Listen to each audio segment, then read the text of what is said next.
अस्सलामुअलैकुम वरहमतुल्लाहि वबरकातुहू अज़बिल्लाहिस्समीउल मिनश्शैतानिर्रजीम मिन हम्ज़िही व नफ़्ख़िही व नफ़्सिही बिस्मिल्लाहिर्रहमानिर्रहीम रब्बि इश्रह ली सदरी व यस्सिर ली अमरी वहलुल उक़दतम मिन लिसानी यफ़क़हू क़ौली रब्बि यस्सिर व ला तुअस्सिर व तम्मिम बिल ख़ैर रब्बि ज़िदनी इल्मा रब्बि ज़िदनी इल्मा रब्बि ज़िदनी इल्मा व अमला अल्लाहुम्मा फ़क़्क़िहनी फ़िद्दीन अल्लाहुम्मा अल्हिमनी रुश्दी व अइज़नी मिन शर्रि नफ़्सी अल्लाहुम्मा अन्फ़अना बिमा अल्लमतना व अल्लिमना मा यनफ़अुना व ज़िदना इल्मा अल्लाहुम्मा इन्नी असअलुका इल्मन नाफ़िअन व रिज़्क़न तय्यिबन व अमलन मुतक़ब्बला अल्लाहुम्मा इन्नी असअलुकल हुदा वत्तक़ा वल अफ़ाफ़ा वल ग़िना अल्लाहुम्मा सल्लि अला सय्यिदिना मुहम्मदिन व अला आलिहि व सहबिहि वसल्लम आमीन अल्लाहुम्मा आमीन।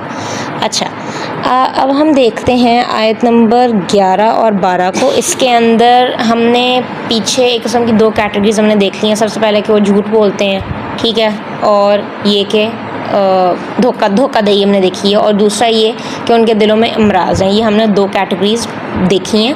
अब हम तीसरी कैटेगरी पे जाते हैं। उसके अंदर ये है कि ये लोग खुद फरेबी करते हैं, ठीक है, अपने आप को मुस्लिह समझते हैं। हालांकि जो भी ये हरकतें कर रहे हैं उससे ज़मीन में हर जगह फ़साद बर्पा हो रहा है, लेकिन वो कहते हैं कि नहीं, हम तो इस्लाह करने वाले हैं। अगेन ये खुद फरेबी जो है ना, ये भी धोखाधड़ी के अंदर ही आती है कि ये दूसरों को तो धोखा दे ही रहे हैं, लेकिन ये अपने आप को भी धोखा दे रहे हैं। ये वो वाली बात होगी ना कि आप जाओ किसी के दरमियान सुलह करने, आप और मज़ीद हालात उनके बिगाड़ कर आ जाओ, ठीक है ना, और इस तरह होता भी है ठीक है ना, इन्ना लिल्लाहि व इन्ना इलैहि राजिऊन। अच्छा, तो अब यहाँ पे वो लोग कहते हैं कि भाई हम तो इस्लाह करने वाले हैं, हम तो लाइक बहुत आई मीन वही बात है कि भाई हम तो ग्रेट हैं, भाई हम तो इधर बेहतरीन काम कर रहे हैं। अल्लाह पाक अगली आयत में कह रहे हैं कि ख़बरदार, बेशक वो वही फसाद करने वाले हैं, लेकिन अगेन वो शऊर नहीं रखते। ठीक है, हम पहले इसका ना लफ्ज़ी तर्जुमा देख लेते हैं। वैज़ा और जब, क़ीला कहा जाता है, क़ीला का रूट क़ाफ़ व लाम व क़ौल से, जब कहा जाता है लहुम वास्ते उन्हें, या बस उन्हें, ला नहीं, तुफ़सिदू तुम फसाद करो। इसका रूट होगा फ़ा सीन दाल। इसको हम देखते हैं ज़रा डिटेल में थोड़ा सा आगे जाके। फ़िल अर्ज़ी, ज़मीन में। अर्ज़ का भी हमने रूट देखा हुआ है, हमरा क्या होता है, हमज़ा राज़। ज़मीन में क़ौलू, तो वो कहते हैं, इन्नमा, बेशक, नहनु, हम तो, मुस्लिहून, इस्लाह करने वाले हैं। मुस्लिहून का रूट होगा स्वाद लाम हा, और ये हमने पहले नमाज में आई थिंक थोड़ा सा डिस्कस किया हुआ, लेकिन हम इसको आज फिर से देखेंगे। आयत नंबर 12 में क्या है, अला, खबरदार। अला जो है वर्ड, वो अल्लाह पाक ना लोगों को चौकन्ना करने के लिए कह रहे हैं कि खबरदार, बीवेयर, देख लो, यानी कि तुम देख लो कि अगर तुम्हें वाकई ये लगता है तो ख़बरदार हो जाओ कि हकीकत में क्या है। इन्नहुम, बेशक वो, हम का इशारा उन मुनाफिकीन की तरफ है जो कहते हैं कि हम मुस्लिम हैं। इन्नहुम, बेशक वो, हुमो, वही, हुमुल मुफसिदूना, वही फसाद करने वाले हैं, वही ख़राबी करने वाले हैं। वलाकिन, और लेकिन, ला नहीं, यशऊरून, नहीं वो शऊर रखते। और शऊर को हमने डिस्कस किया हुआ आयत नंबर 9 के अंदर कि वो इस चीज़ का उनको नहीं पता कि उस चीज़ की नौइयत क्या है, जो वो चीज़ कर रहे हैं उसके कॉन्सिक्वेंसेस क्या होंगे। अगर इस दुनिया में नहीं तो आखिरत में एटलीस्ट उनके कॉन्सिक्वेंसेस क्या होंगे। अच्छा, इसमें हम हमने बात की है कि इन लोगों को लगता है कि जो फसाद वो मचा रहे हैं वो भी इस्लाह है, और इनकी सबसे बड़ी ख़राबी अपनी गलती को दुरुस्त समझना है। इसके अंदर ये चीज़ भी आ जाती है कि बंदा जो है वो घर वालों के साथ ज़्यादती करता रहे और वो कहे कि नहीं, मैंने तो कोई गलत काम नहीं किया, मैं तो लाइक बेहतरीन इंसान हूँ, ठीक है, चाहे वो ये ना कहे कि मैं बेहतरीन इंसान हूँ, लेकिन यह कि हरकतों से पता लग जाए कि ये तो अपने आप को ठीक करने वाला ही नहीं है, तो वो भी फसाद ही है। अच्छा, इसमें हम सही बुखारी की एक हदीस देख लेते हैं, 2457। सही बुखारी की 2457, जिसमें हज़रत आयशा से रिवायत है कि नबी करीम सल्लल्लाहु अलैहि वसल्लम ने फरमाया, अल्लाह ताला के यहाँ सबसे ज़्यादा नापसंदीदा वो आदमी है जो सख्त झगड़ालू हो। ठीक हो गया। और फजूल में बहस कौन करते हैं लोग, जिनके पल्ले और कुछ नहीं होता, ऑनेस्टली, जिनको और कोई काम नहीं होता, और बस वो ना महज बहस करने के लिए ना बस बहस करते हैं लोगों से, अपने आप को ये शोकेस करने के लिए कि भाई हम बहुत बड़ी चीज़ है। हमें चाहे उनके पास नॉलेज हो ना हो, शऊर हो ना हो, कुछ हिदायत हो, हिकमत कुछ भी ना हो, लेकिन वो बस ऐसे आर्ग्यूमेंट आपके साथ करते हैं just for the sake of argument कि भाई इसने एक पॉइंट कह दिया है, बस मैंने ना अब इसको जवाब देना ही देना। कुछ लोग ना वकीला के बारे में ना कुछ लोग कहते हैं कि ना उनको होता है कि आखिरी जो लफ्ज़ है ना वो वकील नहीं यानी कि लेना होता है। ऐसा ऐसा करके ना कुछ स्टेरियोटाइप है जो मैं ये लफ्ज़ करी थी तब लोग कहते थे, लेकिन मुझे तभी बड़ी अजीब चीज़ लगती थी। वो मुझे ये आता है कि भाई अगर आपको लगता है कि आपने एक फजूल आर्गूमेंट में आपका ना क्या कहते हैं इन्वॉल्वमेंट अगर आपकी हो गई है और आपको लगता है कि ज़्यादा बेहतर है कि आप खामोशी इख्तियार करें, तो आप खामोशी इख्तियार कर लें। वही अगैन स्टेरियोटाइप्स फजूल होते हैं कि वकला जो होते हैं वो तो होते हैं झगड़ालू हैं, ये हैं वो हैं, बट ठीक है हाँ होते होंगे, वो एक तो उनका पेशा है उनका ज़रिया मुआशा है, उसमें तो बहस करनी होती है। लेकिन अगैन बात पे आ जाती है कि जहाँ फजूल बहस हो रही हो ना वहाँ पे आपको थोड़ा सा देखना पड़ता है कि यहाँ पे बोलना चाहिए नहीं, वहाँ पे वो हिकमत वाली चीज़ आ जाती है कि यहाँ पे बोलना चाहिए नहीं बोलना चाहिए। और अगैन कोई आपसे अगर कोई फजूल में बहस कर रहा है, झगड़ा कर रहा है, तो उसके अंदर भी हिकमत वाली चीज़ आ जाती है कि आपने उसको जवाब देना है कि नहीं देना, अपने सुकून के लिए या उस चीज़ को बस एस्केलेट ना होने दें। मुझे इससे एग्जांपल याद आती है, मैं अपने पिछले दिनों एक कज़न से बात कर रही थी, वो उसने मुझे याद है पिछले साल ना मैं देख रही थी सुभान अल्लाह कि पिछले साल में और इस साल में उसमें कितना डिफरेंस है। पिछले साल में मुझे उसने बताया कि उसका ना एक बैचमेट है जो ना फजूल में उसके साथ ना बहस करता रहता है कि कंपटीशन लगाना एकेडमिकली या जॉब्स के सिलसिले में ये वो। कहता है कि वो ना मेरे साथ ही बहस करता था तो मुझे ना बहुत पहले गुस्सा चढ़ता था, तो मैं ना उसके साथ हमारी लड़ाइयाँ हो जाती थी अच्छी खासी, लाइक बहुत प्रॉपर किस्म की लाइक बहस वाली लड़ाई हो जाती थी यानी कि ऐसी कि बंदा कहेगा उसके बाद ना सुलह होनी मुमकिन नहीं है पता नहीं वो भी बकरा ही ढीठ था, फिर भी अपनी सुलह को कायम रख रहा था। तो लेकिन फिर इस साल उसने मुझे अब ये बताया कि ना उसने फिर अल्टीमेटली सोचा कि इन बहसों का कोई फ़ायदा नहीं है। अगर हमारी ये फ्रेंडशिप कंटिन्यू होनी ही है, अगर ख़त्म होनी होती तो अब तक ख़त्म हो गई होती, लेकिन अगर अल्लाह पाक के किसी हिकमत की वजह से वो नहीं ख़त्म हो रही, तो उसने कहा कि फिर मैंने अपना थोड़ा सा बिहेवियर चेंज किया कि अब वो मुझे बोलता भी है ना कुछ तो मैं उसको सिंपली जवाब भी नहीं देता। और सिर्फ जवाब देने का ही नहीं होता कि जो मुझे सुकून फ़ील होता है ना, यानी कि उसके वो रिएक्शन देख के वो खुद हैरान हो जाता है दूसरा बंदा कि मुझे जवाब नहीं दे रहा था, कि वो उसका वो देख कर भी मुझे सुकून आता है कि अच्छा ये भी खामोश हो गया मैं भी खामोश हूँ। तो लाइक ये वाली चीज़ है। मैं कहती हूँ वो मुझसे छोटा है लेकिन उसने इस चीज़ को समझ लिया। मैंने कहा वेरी गुड, मैंने कहा काश मैं भी इस चीज़ को समझ जाऊँ बड़ी बात है इस चीज़ को समझ जाना, specially at a young age, जब आप लाहौर में रह रहे हैं, ऐसे ही एनवायरनमेंट में रह रहे हैं जहाँ पे आपको ना जहाँ पे हर दूसरा बंदा जो है ना दूसरे की टांग खींचने पे एक किस्म का अड़ा हुआ, ठीक हो गया, ये वाली चीज़ आ जाती है। अच्छा अब हम थोड़ा सा रूट वर्ड्स देख लेते हैं, अर्ज़ को देख लेते हैं पहले। अर्ज़ हालांकि हमने पहले थोड़ा सा डिस्कस किया हुआ है लेकिन हम इसको आज देख लेते हैं कि अर्ज़ जो है ना अल्लाह पाक ज़्यादातर जो है ना आसमान के साथ इस्तेमाल करते हैं, अस्समा के साथ, ठीक है। और इससे अर्ज़ से मुराद ज़मीन और खुश्की वो सतह जिस पर इंसान रहता और चलता है, ठीक हो गया।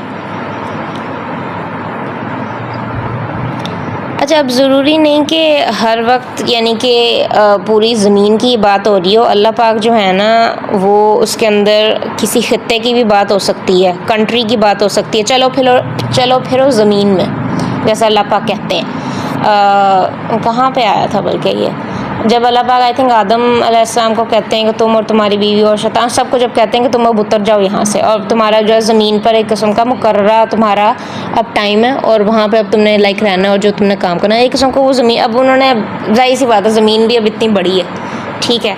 और अब अगेन अगर जन्नत में होता है तो हमारी सलाहियतें अगेंस्ट डिफरेंट होती हो सकता है पूरी ज़मीन को जो हमारी तो अब लाइफ स्पैन ही बहुत लिमिटेड है। आदम अलैहिस्सलाम नूह अलैहिस्सलाम इनके तो हज़ार साल फिर भी होते थे, क्या पता उन्होंने पूरी दुनिया घूमी भी हो, मुझे नहीं पता, अल्लाह पाक बेहतर जानता है। लेकिन ये कहने का मकसद ये है कि इससे मुराद जो है ना वो एक ख़ित्ता भी हो सकता है, पूरी ज़मीन भी हो सकती है, या हम जैसे कहते हैं कि फसलें वगैरह जो हम लगाते हैं वो भी जो है वो ज़मीन के लाइक उस कॉन्टेक्स्ट के अंदर ही आ जाता है, ठीक है। तो मखसूस सरज़मीन हो सकती है, रहने की जगह हो सकती है, इंसान के चलने की ज़मीन और दुनियावी ज़िंदगी की अलामत हो सकती है। अच्छा जी अब हम देखते हैं कि अच्छा अल्लाह पाक ने अर्ज़ का जो वर्ड है ना, अर्ज़ से हमें एक चीज़ ये पता लगती है कि अल्लाह पाक की बनाई हुई ज़मीन है, ये अल्लाह पाक की कुदरत की अजीम निशानी भी है, ठीक है। रिज़्क़ और नेमतों का ज़रिया है और इंसान की आजमाइश की जगह है। एक इमानत है जिसमें फ़साद से मना किया गया है। इंसान इसी से पैदा किया गया है, इसी में लौटाया जाएगा और क़यामत के दिन इसी से दोबारा उठाया जाएगा, ठीक है ना। तो इससे हमें पता लगता है कि जो अर्ज़ है ना, इसकी सिर्फ फसलें उगाने के लिए नहीं है, सिर्फ रहने वगैरह के लिए नहीं है। आप ये देखें कि ज़मीन भी गवाही देती है। जहाँ हम सजदा करते हैं, जहाँ पौधे वगैरह हैं, आप लोग यानी कि आप जब वॉक वगैरह कर रहे हो, आप इर्द गिर्द पौधे हों, आप इस नीयत से करेंगे या अल्लाह ताला मैं इस ज़मीन पे चल रही हूँ, मैं तेरा ज़िक्र अस्कार कर रही हूँ, तो या अल्लाह ताला क़यामत वाले दिन इस ज़मीन को, ये जो पत्थर हैं, छोटे से नबातात हैं, छोटे से जानवर हैं, अल्लाह ताला इनको क़यामत वाले दिन गवाह बनाएं कि मैंने इस ज़मीन पे यहाँ पे खड़े होके, यहाँ पे चलते हुए मैंने तेरी हम्द व सना बयान की थी, ठीक है। और ये तो हम तो सिर्फ ज़मीन की बात करें, आप इवन हवा की बात कर सकते हैं कि अल्लाह ताला इवन हवा को एटम्स जो सारे के सारे हैं उन सबको अल्लाह ताला इन सबको गवाह बना दे। और बात यह है कि अगर हम अल्लाह पाक से मांगेंगे अल्लाह पाक देगा, ठीक है ना। ये वाली चीज़ें जो हैं, ये मुझे वो वाली दुआ याद आ जाती है, एक मिनट मुझे खोलने दें, भी आ जाती है, इधर है ये, सुब्हानल्लाह व बिहम्दी अदद खल्क़ी व रिदा नफ्सिही व ज़ीनत अर्शी व मिदाद कलिमातिही। अल्लाह की पाकी बयान करता हूँ और उसी की तारीफ़ के साथ उसकी मखलूक की तादाद के मुताबिक। अब मखलूक के अंदर सिर्फ इंसान तो नहीं है ना, उसके अंदर जन्नात भी हैं, उसके अंदर ये चरिंद परिंद हर चीज़ छोड़ के हर कुछ, और सिर्फ ये नहीं, समंदर का एक एक यानी कि पानी का एक एक कतरा जो ज़मीन पर है, ये जो मिट्टी का एक एक ज़र्रा है, और मिट्टी का ज़र्रा तो हम काउंट कर ही नहीं सकते, हम तो अपने सर के बाल नहीं काउंट कर सकते। तो आप ये सोचें कि कर सकते हैं, तो आप ये सोचें कि थोड़ा सा अपने दिमाग को थोड़ा सा एक्सपैंड करके देखेंगे, और फिर आप थोड़ा सा मॉलिक्यूलर लेवल पर चले जाएँ, एटम पे चले जाएँ। सुभान अल्लाह, एटम सबसे छोटी चीज़ होती है जो इन चीज़ों को कंस्ट्रक्ट करती है। और आप इसके अंदर एक और चीज़ ये भी आप ऐड कर सकते हैं कि अल्लाह ताला वो जो एग्जिस्ट कर चुकी है, जो तबाह हो चुकी है, और जो आगे बनने वाली है वो भी। तो सुभान अल्लाह, में तो दिमाग थोड़ा सा दंगनी एक किस्म का रह जाता है कि है या अल्लाह, हम किस हम लेवल पे जाके हम ये दुआ अल्लाह पाक से मांग रहे हैं। तो सुभान अल्लाह कि अल्लाह ताला एक एक मैं तो ये तो मुझे दुआ बहुत एक तो पसंद है अल्लाह पाक की, ये जो जी नहीं, बल्कि वही मैं कहती हूँ कि हम अपनी ना दुआओं में बहुत कंजूस हैं, हमें ना अपनी दुआओं में थोड़ा सा वसी होना चाहिए। हम मांग किससे रहे हैं? हम अल्लाह पाक से मांग रहे हैं, ठीक है जी। तो यहाँ पे इसलिए जो अर्ज़न है इसको हम इसको डिस्कस कर रहे थे क्योंकि ये जो है ना एक किस्म का एक रिमाइंडर ही है, ठीक हो गया। अच्छा, अब कुरान पाक में अल्लाह पाक हमने डिस्कस किया कि आसमान और ज़मीन का जिक्र जो है ना वो एक साथ फरमाते हैं। क्योंकि ताकि इंसान समझ ले कि पूरी कायनात उसी की बादशाही में है। ज़मीन सिर्फ रहने की जगह नहीं बल्कि अल्लाह की कुदरत की निशानी, इंसान की आजमाइश का और एक इमानत है जिसकी हिफाजत और इस्लाह इंसान की ज़िम्मेदारी है। अच्छा, हम थोड़ा सा इधर देखते हैं जो इमानत वाली बात है। इमानत वही है ना कि अल्लाह पाक ने हमें मुकर्ररा टाइम के लिए यहाँ पे भेजा गया है और हमें पता है कि हमने जवाब देना है। सिर्फ हमने हमने अमाल जो हैं सारे उसके अंदर सारी चीज़ आ जाती है। हमारा जानवरों के साथ क्या बिहेवियर है, हमारा इन्वायरमेंट के साथ क्या बिहेवियर है, ये जो हम यानी कि पानी ज़ाया अगर करते हैं जो भी, इवन ये जो चीज़ें ना इनका भी हमें बहुत देखना पड़ता है। अब जैसे आजकल चले हम ले लें, आई एम प्रीटी श्योर हम में से कोई पानी ज़ाया करता नहीं होगा, हमें पता है पहले पानी मसा आता है, ठीक है ना।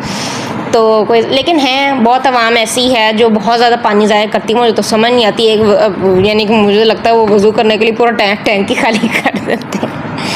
उनको समझाने की आप कोशिश करो तो उनकी ना ठीक है, उनकी रीजनिंग भी ठीक होती है। वो कहते हैं कि भाई हमें होता है कि हम ना वज़ू बहुत अच्छे तरीके से करेंगे, उसमें ना कोई कसर ना रह जाए। मैं बेहतरीन ठीक है, लेकिन आप उसमें ना आप अपना थोड़ा सा पानी अलग से डेजिग्नेट कर लें। ऐसा नहीं कि आप पूरा टैंक ख़त्म कर लें और बाकी घर में 10 अफराद हैं उनके लिए मुश्किल हो, ठीक है ना। लोग होते हैं वो ना आते हुए पूरी टैंकी ख़त्म कर देनी, इन्ना लिल्लाहि व इन्ना इलैहि राजिऊन। तो ये चीज़ें ना देखनी होती हैं। ये तो हमने चला पानी, क्योंकि आजकल हम इसको समझ सकते हैं। पानी एक सबसे बड़ी एग्जांपल है। इवन ये जो पौधे वगैरह होते हैं, ठीक है ना, अब पाकिस्तान में अब आई थिंक ज़रा थोड़ा सा हुआ है, लेकिन डिफॉरेस्टेशन हम साइंस में पढ़ते हैं, आप लोग आपके बच्चे वगैरह भी पढ़े होंगे। डिफॉरेस्टेशन क्या है, वो हम कहते हैं कि नए घर वगैरह बनाने के लिए, कमर्शियल प्लाजास वगैरह बनाने के लिए ना वो दरख्तों को काट कूट देते हैं ये वो। लेकिन आप अगेन उसकी वो शऊर वाली बात आ जाती है कि आप थोड़ा सा ज़रा लंबा चौड़ा वो देखें तो सही, कि आप सिर्फ अपना फ़ायदा आप देख रहे हैं। आप देखें कि जो चरिंद परिंद रह रहे थे जो उनको कितना इफेक्ट हो रहा है। वही हम जैसे याद है उस दिन बात कर रहे थे कि ना हमें अब तितलियाँ नज़र आती हैं, ना हमें जुगनू नज़र आते हैं। हमें तो अल्लाह पाक की इतनी प्यारी प्यारी जो मखलूक़ात थी, तितलियाँ मुझे याद है मेरे बचपन में इतनी कम होती थी, अब तो वाकई नज़र नहीं आती। अब ऑनेस्टली देखा जाए तो फूल शूल भी इतने नहीं लगते, जो कि बड़ी अजीब बात है। मुझे होता है हाँ ठीक है, वो ये भी बहुत डिपेंड करता है कि बंदा उनकी केयर वगैरह कितना करे।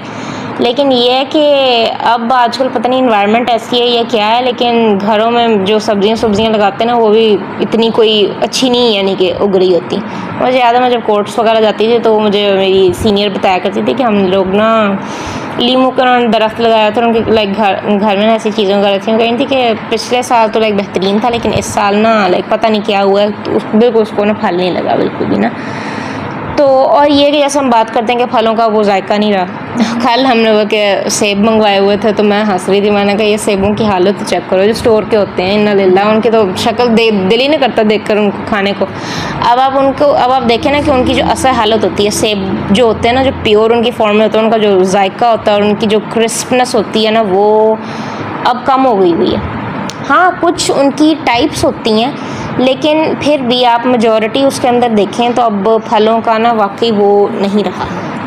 ठीक है ना। हम वर्ड देखते हैं तुफसिदु, फसाद। इसका रूट हमने देखा था कि है फा सीन दाल, फसदा, और इसका मतलब क्या आ जाता है, बिगाड़, ख़राबी, तबाही, किसी चीज़ का अपनी सही हालत से निकल जाना।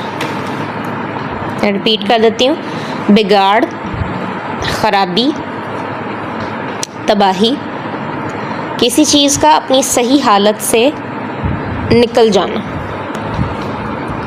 अच्छा, कदीम अरबी में ये लफ्ज़ जो है ऐसी चीज़ के लिए इस्तेमाल होता था जो पहले दुरुस्त हो और फिर ख़राब या बिगड़ जाए, जैसे कि खाने का सड़ जाना या ख़राब हो जाना, पानी का ख़राब हो जाना, मुआशरे में इखलाकी या समाजी बिगाड़ आ जाना।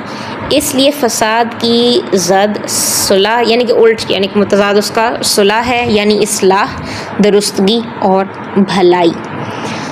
तो हम अभी अगेन हम वही पानी की बात कर रहे थे, जैसे आप अभी बात कर रही थी कि पानी अगर आता भी है तो या तो स्मेल वाला होता है या खारा होता है। खारा तो चले फिर भी थोड़ा सा हो जाता है, लेकिन ये है कि जो वो प्रॉपर खारा होता है ना, तो उससे लाइक वज़ू करना भी थोड़ा सा मुश्किल हो जाता है, स्पेशली जब आप एक्सपेक्ट ना कर रहे हैं और आप मुँह में डालें तबीयत साफ हो जाती है। बहुत दफ़ा हुआ नहीं, पहले पता हो ना, अक्सर मुझे नहीं पता होता तो मैं गुल्ली करती हूँ ओह ये क्या होगा। लेकिन अल्हम्दुलिल्लाह पानी तो है ना, ठीक है ना, अल्हम्दुलिल्लाह अला कुल्ली हाल, अल्लाह पाक का इस पर भी शुक्र करें।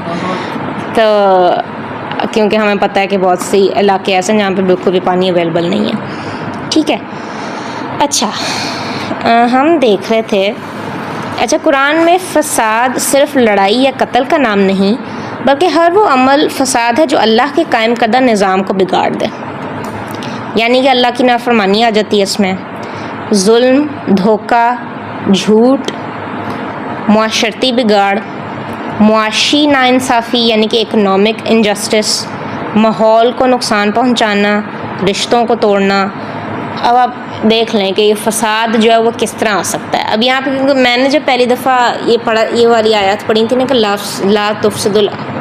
तुफ़सिदु फ़िल अर्ज़, और फिर आगे अला इन्नहुम हुमुल मुफ़सिदून वलाकिन ला यशऊरून, मैं हमेशा सोचती थी कि ये कैसे, यानी कि ज़मीन में लोग कैसे फ़साद बर्पा करते हैं। दरम्यान में कुछ ना कुछ समझ आई, लेकिन अब थोड़ा सा पढ़ के अब यही समझ आ रही है कि देखें इसके अंदर भी फ़साद में भी सारी ये जो हम बात कर रहे हैं हमने अभी पढ़ी हैं, ये सारी मुनाफिकीन की निशानियाँ ही हैं कि वो जुल्म करते हैं, वो धोखा करते हैं, झूठ बोलते हैं। मुआशरती बिगाड़ क्या है, वही बात, एक बात कहीं से उठा के इधर कर देना वो भी बिगाड़ ही है। आप ताल्लुक़ ख़राब करें, स्पेशली फैमिली के अंदर, सिर्फ नहीं, वो बहुत होता है कि वो क्या कहते हैं, उसे क्या कहते हैं, देवरान, मुझे तो रिश्तों का नाम भी नहीं पता होते हैं। हाँ, उनके भी बहुत मतलब, भाभी ने ये बात कर दी, देवरानी ने ये बात कर दी, नंद ने ये बात कर दी, अब पता नहीं उसमें हकीकत क्या होती है, ये नहीं होती है वो। हाँ जी, एक बंदा ज़रूर होता है दरमियान में।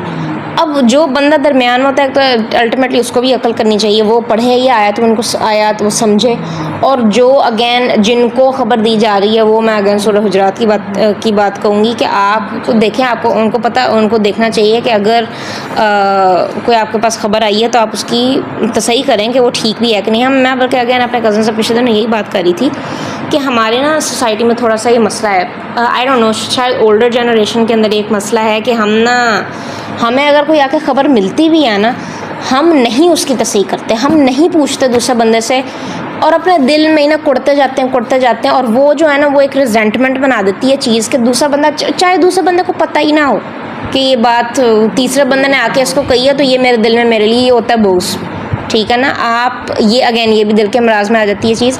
आप अगर कर सकते हैं ना तो आप उनसे ना डिस्कस करें, स्पेशली जो आपकी इमीडिएट फैमिली होती है ना, खुदा के वास्ते उनके साथ आप प्लीज़ बैठ के ना डिस्कशन कर लिया करें।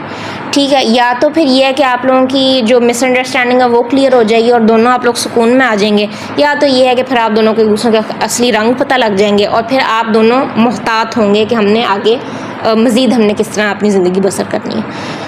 हम जो है ना, हमारे जो पेरेंट्स हैं ना, मैंने तो ये देखा, वो दिल में बात रख लेते हैं और फिर ना बस कुड़ते रहते हैं फिर। और इस तरह कुड़ना इस तरह है कि वो बात करते हैं ना कि अगर आपने माफ़ कर दिया तो बार बार उस चीज़ को रिपीट नहीं करेंगे। कहते हैं माफ़ कर दिया, लेकिन 2 साल बाद फिर बात याद आएगी तो वही पॉइंट मार देना उठा के, ये आपने माफ़ किया था।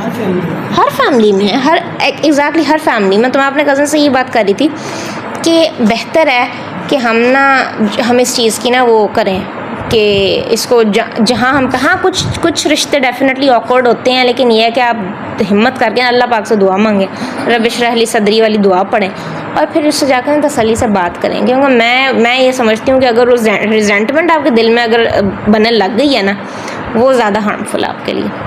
तो वो आपको हर छोटी चीज़ में वो फिर आपकी बिल्डअप होती जाएगी और एक दिन आएगा कि आप फट जाएंगे। और जब आप फटेंगे ना, फिर वो रिश्ता जो है ना, वो हो सकता है कि आप बिल्कुल टूट जाए, या फिर अगर अल्लाह पाक ने लिखा हुआ उसका बरकरार होना, फिर आप ज़रा ऑकवर्ड होकर उस रिश्ता बरकरार भी कर लेंगे।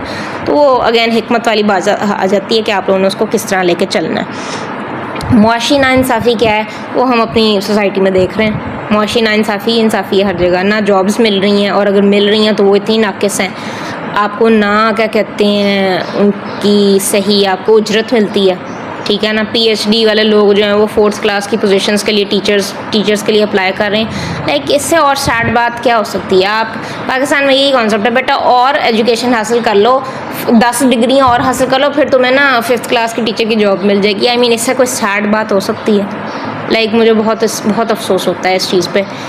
फिर कहते हैं कि ओ यहाँ से जो है ना डॉक्टर्स बाहर क्यों जा रहे हैं, वकील बाहर क्यों जा रहे हैं, इंजीनियर्स बाहर क्यों, इसलिए जा रहे हैं क्योंकि आप यहाँ पे उनकी सताए हुए, आप उनकी कदर नहीं करते। ये नाकदरी वाली बात है ना। एक तो यानी कि वही बात है कि आप लाखों पता नहीं कितने लगा के आप एजुकेशन पे आप लगा रहे हैं और फिर आगे से आप उनको सिलाई नहीं देते। ठीक है, और फिर हम देखते हैं यहाँ पे कि अब हम देख लें डॉक्टर्स का हाल क्या है। जो लोग कहते हैं कि वो डॉक्टर्स कसाई बने हुए हैं, वो शायद इसलिए बने हुए हैं क्योंकि जो अच्छे जो डॉक्टर्स हैं वो तो आप लोगों ने बाहर भेज दिए है ना, और पीछे जो हैं वो ये सारे जो ज़्यादातर बैठे हुए हैं, अल्लाह पाक बेहतर जानता है, लेकिन ये कि अक्सर जो है वो सिफारशी बैठे हुए हैं। ना उनको टीके लगाने आते हैं, ना उनको सिरिंजें लगानी आती हैं, ना उनको पेशेंट से बात करनी आती है। ठीक है ना, DH जाके आप हालात तो देखें क्या हैं। और यहाँ वाला तो फिर भी ज़रा बेहतर है, आप लाहौर चले जाएँ, किसी और शहर के DH वगैरह चले जाएँ, कोई हालात नहीं है वहाँ पर अपेरेंटली, कोई हमदर्दी ही नहीं रही। यहाँ जो अब कहते हैं ना कि हमदर्दी नहीं रही, ये रह गई, ये नहीं हुआ, वो नहीं हुआ, तो आप देखें तो सही कि ये नौबत आई क्यों है, कहाँ से आई है, ये नौबत आई क्यों है, कहाँ से आई है, किसने फोर्स किया है? गवर्नमेंट नहीं किया ना, लेकिन ये है कि गवर्नमेंट रोडें बना ले रोडें ज़्यादा ज़रूरी, खैर वो भी ज़रूरी हैं, लेकिन ये है कि आपको देखना चाहिए कि आप क्या कर रहे हैं। अच्छा, कुरान हमें मुस्लिम बनने की दावत देता है, मुफसद बनने की नहीं। एक मुस्लिम अपने किरदार, अपने मामलात, अपने मुआशरे और अल्लाह की मखलूक के साथ इंसाफ और भलाई का रवैया इख्तियार करता है, जबकि मुफसद अल्लाह के बनाए हुए तवाज़ुन को बिगाड़ देता है। अब हमने इधर बात की, हमने ज़्यादातर इधर मुफसदीन की बात की, हम जो डिस्कशन कर रहे थे, इसके अब ऑपोजिट आप देख लें। अगर आपको पता लगा है कि दो लोगों के दरमियान लड़ाई हो गई है, तो आप जाके तसल्ली से एक साइड की पहले सुने, दूसरे की सुने, और फिर दोनों को बिठा के उनमें सुलह कायम करने की कोशिश करें, इंस्टेड ऑफ ये कि आप एस्केलेट करें। जहाँ पे अगर आपको लग रहा है कि चीज़ें एस्केलेट हो रही हैं, आप वहाँ पे कहें अच्छा रुक जाते हैं, अगली बार फिर मीटिंग कर लेंगे जब ज़रा ठंडे होंगे, ठीक है ना। फिर अलहदा से उनको समझाने की कोशिश करें, अलहदा से उनको समझाने की। ये होती है पंचायत असल में, यहाँ इधर पंचायत का उल्टा कॉन्सेप्ट होता है। ये हो गया।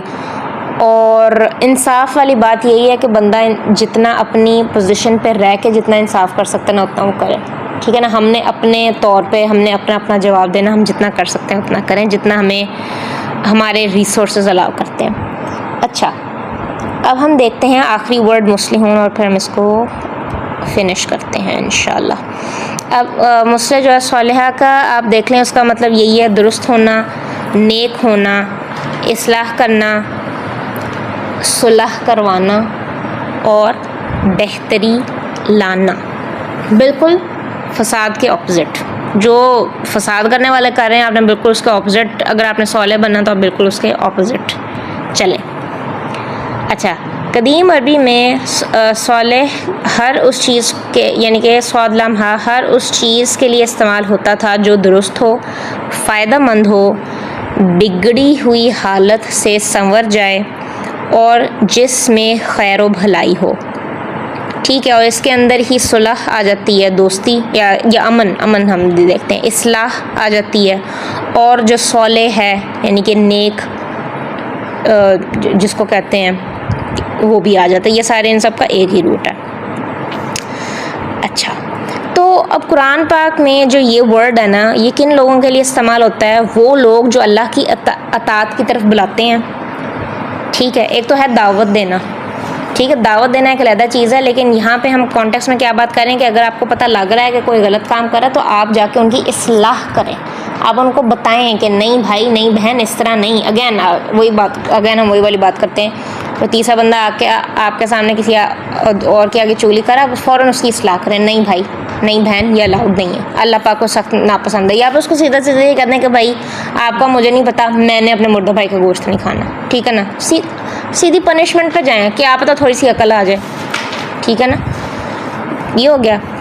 इंसाफ कायम करे, लोगों के दरमियान सुलह कराए, इसको हमने देख लिया हुआ है। फसाद को ख़त्म करे और अल्लाह की हिदायत के मुताबिक मुआशरे की इस्लाह करे, ठीक है जी। कुरान हमें ये सिखाता है कि सिर्फ इस्लाह का दावा काफ़ी नहीं है, बल्कि इस्लाह का मेयार अल्लाह की वही है। एक हकीकी मुस्लिह पहले अपने नफ्स की इस्लाह करता है, फिर अल्लाह की हिदायत के मुताबिक दूसरों की भलाई और मुआशरे की इस्लाह की कोशिश करता है। इसके अंदर अब मुझे एक और एग्ज़ाम्पल याद आ गई, वो ये है, इस्लाह से इधर मुराद हम किसी को एडवाइस अगर हमने देनी हो ना, तो वो भी हमें बड़ी सोच समझ के देनी होती है। किस तरह कि पहले ना आपने ना जिसको आपने एडवाइस देनी है ना, आपने सबसे पहले उसके साथ देखना है कि आपका उसके साथ ताल्लुक़ कैसा है। अगर आपका उसके साथ ताल्लुक़ ठीक नहीं है ना, तो चाहे आप उसको जितनी एडवाइस ले लें, वो आपकी एडवाइस कभी भी नहीं लेगा। वो कहेगा ये कौन रैंडम आंटी आके मुझे क्या कहते हैं दावत देने लग गई है, मैं तो नहीं इसकी बात सुनती, ठीक है। एक ये, दूसरा ये कि अगर आप उसको सिरे से नहीं जानते, तो अगेन पहले आप उसके साथ ताल्लुक़ कायम करें, क्योंकि अगर आप उसको अगर आप पहली मुलाकात पे उसको एडवाइस देने लग गए हैं, वो भी ये कहेगा ये कौन रैंडम आंटी आके मुझे एडवाइस दे रही है। तो बेहतर यही होता है कि यानी कि एडवाइस ना आप उसी से आप लेते हैं जिसके साथ आपका अच्छा था, ठीक है ना। ये हम क्या कहते हैं, सबसे ज़्यादा चीज़ हम तरावियों में देखते हैं। एक्चुअली मैंने भी ये चीज़ नोट की हुई है और मेरी बहन ने भी नोट की, और हमने बाद में ये चीज़ डिस्कस की थी। वो तो आती साल में एक दफ़ा, ठीक है ना। उसका जो आप लोगों के साथ ताल्लुक़ है वो नहीं है जो मेरा आप लोगों के साथ ताल्लुक़ है। वो आपके साथ सिर्फ सलाम दुआ की हद तक है, ठीक है। मेरा आप लोगों के साथ थोड़ा सा ज़्यादा सलाम दुआ से एक स्टेप आगे वाला हमारा स्टेप है। अब अगर मेरी बहन को कोई जो कि कभी कभी एडवाइस देने की कोशिश कर देता है, खैर वो तो अल्हम्दुलिल्लाह ऐसी है कि वो उनको कुछ आगे से कहती नहीं, वो कहती हैं कि हाँ ठीक है जो भी है, लेकिन वो भी यही बात कहती है कि भाई अगेन ना सलाम ना दुआ ना कोई आपका वो ताल्लुक़, आप कोई चीज़ कायम तो करें पहले, एडवाइस आप दे रहे हैं अगर किसी को। तो ये चीज़ बड़ी ना आपको देखनी पड़ती है कि अगेन हमें एडवाइस आप दे कौन रहा है और ले कौन रहा है। ठीक हो गया जी। अच्छा, अब हम देखते हैं थोड़ा सा, अब यहाँ पे अगली आयत में यही वो बात हो रही है कि अल्लाह पाक कह रहे हैं कि यही असल में फसाद करने वाले हैं, लेकिन वो शऊर नहीं रखते। अल्लाह ताला यहाँ मुनाफिकीन का हाल बयान फरमा रहे हैं कि जब उन्हें कहा जाता है कि ज़मीन में फसाद ना फैलाओ, तो वो अपनी गलतियों को मानने की बजाय कहते हैं कि हम तो सिर्फ इस्लाह करने वाले हैं। ठीक है, यानी वो अपने बातिल कामों को भी नेक और इस्लाह का नाम देते हैं। ठीक है जी। तो ख़ुद को वो नेक और मुस्लिह समझते हैं, लेकिन हकीकत में उनके अमाल जो हैं फसाद का सबब बन जाते हैं, यानी कि बन रहे होते हैं। उनकी रूहानी बसीरत इतनी कमज़ोर हो चुकी होती है कि उन्हें अपनी ख़राबी का एहसास भी नहीं होता। अगेन हम लिंक बैक करते हैं ख़त्म अल्लाह के साथ। ठीक है, कि उनको लगता ही नहीं है कि वो गलत काम कर रहे हैं। ठीक है, ब्लेटेंटली किसी के दरमियान लड़ाई करवा के कहना वो मैं तो मजाक कर रहा था, सॉरी वो मजाक नहीं था, वो फसाद बर्पा कर रहे थे। अगेन मैं आपको एग्जांपल एक थोड़ी सी कास्ट की दे देती हूँ, जो कि अगेन मैंने पहली दफ़ा सुनी थी और मुझे एक्चुअली बहुत मैं अफेंड हुई थी इस बात पे कि आई एम सॉरी आप लोगों ने कितना एक गलत स्टीरियोटाइप कास्ट के साथ लगाया हो, अराइयों के साथ है। अब और मैं किसी की एग्जांपल नहीं दूँगी। मैं ए लेवल्स में आई गेस गई तो ना मैं थी, एक और मेरी फ्रेंड थी, और जो दूसरी थी ना वो भी अराई थी। अच्छा, अब ना हम ना बैठे हुए थे किसी दरख्त के करीब ना, तो उसकी ना टहनी ना, एक जो मेरी दूसरी फ्रेंड थी ना उसको बहुत करीब थी, तो मुझे था कि अगर ये टर्न करेगी ना तो उसकी आँख में ना लग जाए, तो मैंने उसको कहा कि तुम ना ज़रा इस साइड पे हो जाओ। जो दूसरी थी वो कहती कि तुमने ना अराइयों वाली हरकत नहीं की। मैंने कहा क्या मतलब? कहती है अगर मैं होती ना तो मैं कहती कि ज़रा उधर मुँह देखो, यानी कि उसको चोट लग जाती। मैंने कहा आई एम सॉरी, ये क्या बात कर रही हैं, लाइक कितनी स्टूपिड बात है। आप अगेन वही बात है ना कि ये आपने कास्ट के साथ कितनी, मैं कहती हूँ फजूल स्टीरियोटाइप आपने लगा दिए। यानी कि आप कह रहे हैं कि आपको अच्छा लगता है कि दूसरों को, मैंने उसको मुंह पे कह दिया। मैंने कहा आई एम सॉरी, मुझे तो नहीं अच्छा लगता कि किसी को तकलीफ़ हो, अगर मैं किसी को बचा सकती हूँ तो मैं बचा लूँ, बेहतर यही है। ठीक है ना, तो मैं आपको क्या, अब हो सकता है उसका माइंड शिफ्ट चेंज हो गया हो, मेरे तो बहुत अरसे से उससे बात नहीं हुई, लेकिन मैं कह रही हूँ कि यहाँ पर आप देखें कि वो क्या माइंड सेट है। जैसे एक और कास्ट के बारे में कहा जाता है, मैं उनका नाम नहीं लूँगी, उनके बारे में कहा जाता है एम फेमस है कि वो कंजूस होते हैं। क्यों? मैंने जिक्र नहीं करना, ठीक है ना। क्यों? अपना मैं कर सकती हूँ कि मैं ये खुद कास्ट हूँ, ठीक है, और हम किसी की बात नहीं कर रहे, ठीक है।